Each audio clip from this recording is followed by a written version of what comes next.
Hey friends, it's Miss Griffin, and we're going to do our last lesson on nonfiction.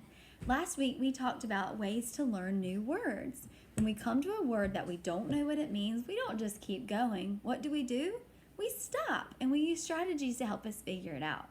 So we're going to do a little bit more work with that today, okay? Today's lesson is called Discovering the Meaning of Words.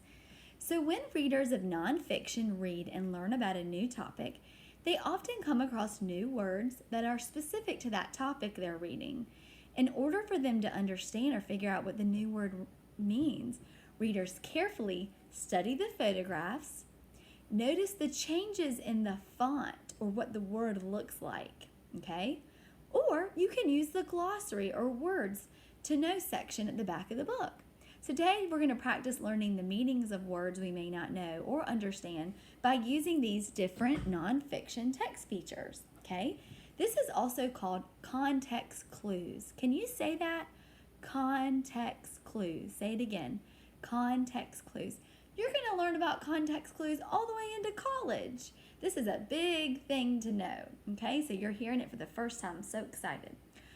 So you've probably noticed that in our nonfiction books we've read, the author sometimes uses bold print or large font to identify important words. We've talked about that. A bold word is written in darker letters so it stands out from the other words in the sentence. We may also find words written in larger sizes, which draws our attention to them. When something's bigger and bolder, we look at it closer, so it means it's important. Writers use large font sizes when they want us to notice the importance of a word and sometimes to give us a clue, okay, that the word is going to be defined in the sentence. So on this page in the story Glow that we've read, the author wanted us to learn what bioluminescence was. So as we read the text, we see that the definition follows the important word. When nonfiction readers pay attention to the font and then keep reading, this is called using context clues. In this sentence, we learn that the meaning of a very important word, bioluminescence. Do you notice how it's bigger than the other words? That means it's important. So we learn that the meaning of this very important word by reading the context clues about living things that make their own light. This is an important word in this book. So we kept reading. That was the context clue. Bioluminescence, keep reading, is when living things make their own light. That's the context clue. It tells us what this big word means. As readers of nonfiction, we knew to start by thinking about what's happening in the book. We thought about the cover and we thought about the title, Glow. Animals with their own nightlights. Then we noticed the large font, right? We noticed, whoa, this is a huge word and it's bold. So the author wants us to know this is important. So we used our context clues to learn the meaning of the word. Good work. Another way is to look in the back of the book in the glossary or words to know section. Do you remember Asia Kookaburra? Discovering animal habitats around the world. Remember we learned about some different kind of animals we've never heard their names before. We could try using the photographs and the context clues. And if that doesn't work, we could go do our own research in the back, in the glossary or words to know section. Another way to figure out meanings of words. Okay. We read this story last time. We're not going to read the whole thing. We're only going to look at one word, okay? Give me a thumbs up if you notice. I want you to look really closely at this page, okay? Give me a thumbs up if you notice a bold word.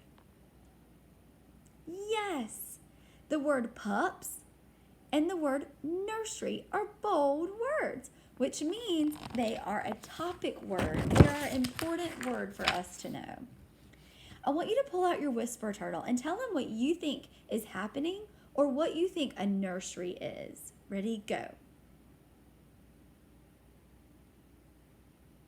I told my turtle that I think that a nursery is a place where animals live.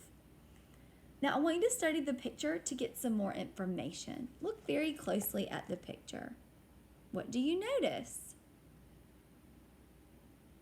I noticed that there's a hole covered with dirt and grass, and that dirt and grass in the hole all protect the baby pups in the nursery. Good work.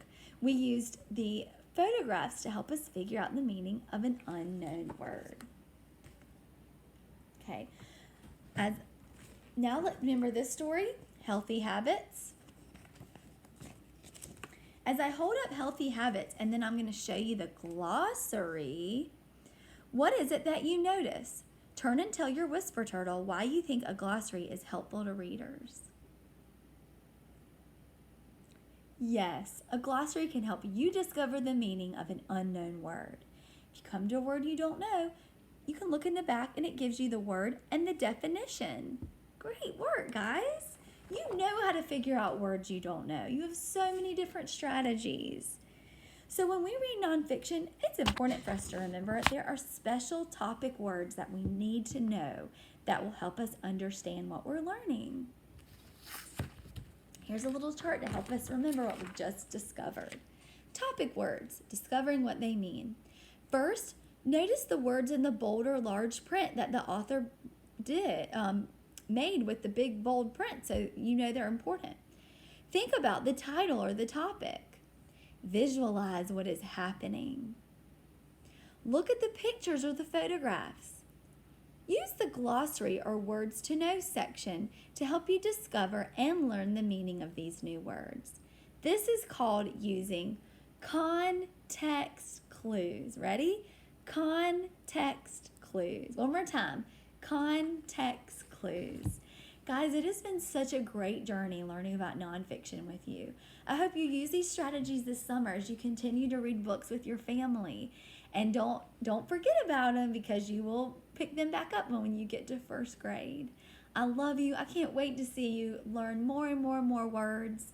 Have a great day, and I'll see you on Wednesday for our Zoom meeting, and then I'll see you Friday for our graduation. Mwah. Bye.